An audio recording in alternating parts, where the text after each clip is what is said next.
रतन टाटा को आज कौन नहीं जानता। आज का हर कोई युवा उन्हें प्रेरणा स्रोत के रूप में देखता है। रतन टाटा भारत के महान उद्योगपति, टाटा ग्रुप के पूर्व चेयरमैन और एक दरियादिल इंसान भी हैं। रतन टाटा ने टाटा ग्रुप को एक नई बुलंदी तक पहुंचाने में बहुत ही अहम भूमिका निभाई है।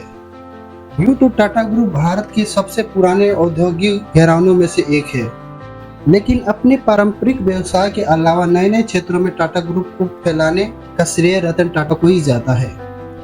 रतन टाटा को 1991 में टाटा ग्रुप का चेयरमैन बनाया गया था और 21 साल इस पद पर काम करने के बाद वो इस पद से रिटायर हो गए। लेकिन रतन टाटा टाटा ग्रुप के चैरिटेबल ट्रस्ट के चेयरमैन पद पर बरकरार हैं। आज हम बात करने जा रहे हैं उसी टाटा ग्रुप के पूर्व चेयरमैन रतन टाटा के बारे में, जिसके जरिए हम आपको उनकी शुरुआती जीवन और उनकी सफलताओं के बारे में बताएंगे। रतन टाटा का जन्म 28 दिसंबर 1937 को गुजरात के सूरत शहर में हुआ। जब रतन टाटा 10 साल के थे तब उनके माता पिता नवल टाटा सोनू टाटा ने औपचारिक तौर पे एक दूसरे को तलाक ले लिया था। तब उनके और उनके भाई जिमी की जिम्मेवारी उनकी दादी नवाजबाई टाटा ले ली और उनका पालन पोषण बहुत अच्छे से किया गया।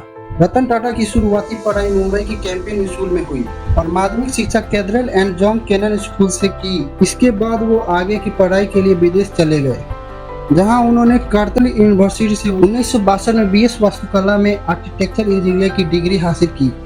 उसके बाद उन्होंने हार्वर्ड बिजनेस स्कूल में 1975 में अपना एडवांस मैनेजमेंट की पढ़ाई पूरी की। अपनी पढ़ाई खत्म करने के बाद वो भारत लौट आए और टाटा ग्रुप में काम किए। शुरुआती दिनों में उन्होंने स्टील के साथ शॉप फ्लोर पर काम किया।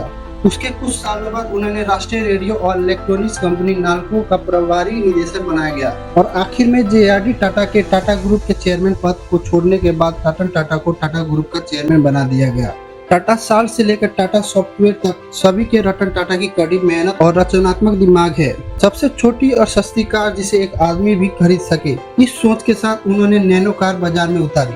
हालांकि नैनो कार उनकी सोच के मुताबिक काम नहीं कर पाई और कुछ सालों बाद इसके प्रोडक्शन को बंद कर दिया गया। एक पत्रिका के अनुसार रतन टाटा अपनी पूंजी का 66% दान कर देते हैं। रतन टाटा का काम करने का तरीका एकदम अलग है, इसलिए उनके साथ काम करने वाले कर्मचारी भी उनके साथ काम करना काफी पसंद करते हैं। इसलिए कहा जाता है कि टाटा में काम करना सरकारी नौकरी से कम नहीं। इस बात को हर कोई बहुत अच्छे से जानता है कि 2008 में मुंबई में हुए 26/11 हमले में ताज होटल में जितने भी लोग घायल हुए थे उन सब का इलाज टाटा ने ही कराया था। टाटा ग्रुप 100 कंपनी के साथ पूरे विश्व में 5वीं सबसे बड़ी कंपनी है, जिसमें टाटा चाय, 5 स्टार होटल, स्टील, कार और हवाई जहाज शामिल है। कोविड-19 जैसी महामारी ने जब देश को चारों ओर से घेर लिया, ऐसे वित्तीय संकट में टाटा एंड ग्रुप ने अपनी पूंजी में से 1500 करोड़ का फंड दिया। हालांकि आज रतन टाटा टाटा ग्रुप के चेयरमैन पद से रिटायर हो चुके हैं, लेकिन वो आज भी कामकाज में लगे हुए हैं और नए नए इनोवेटिव आइडिया के साथ कुछ न कुछ क्रिएटिव सोचते हैं। रतन टाटा हम सभी के लिए प्रेरणा की स्रोत इसलिए है क्योंकि वो हमेशा सबसे पहले अपने काम को इम्पोर्टेंस देते हैं। वो कहते हैं कि अगर आपको लाइफ में सफल होना है तो सबसे पहले अपने काम पे फोकस करिए, ना कि उन चीजों में जो आपको अपने एम से दूर कर देती है। साथ ही रतन टाटा दूसरे को बहुत ही सम्मान देते हैं। वो अपने कर्मचारियों, चाहे वो बड़ा या छोटा, सबसे प्यार से मिलते और बात करते हैं। ऐसे महान व्यक्ति के बारे में जितना कहा जाए उतना ही कम है।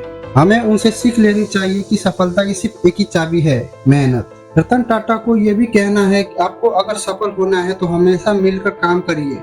भले किसी काम की शुरुआत आप अकेले क्यों ना करें, लेकिन अगर आपको उस काम को आगे भी सफलतापूर्वक बढ़ाना है तो लोगों के साथ जुड़े और उनके साथ मिलकर काम को आगे बढ़ाएं। दोस्तों, आपको रतन टाटा जी की सफलता की कहानी कैसी लगी, कमेंट करके सेक्शन में जरूर बताएं। ऐसे ही संघर्ष से लेकर सफलता तक की कहानियों से प्रेरणा लेने और जीवन में सफलता पाने के लिए हमें जुड़े रहें और हमें सब्सक्राइब करें। Thank you.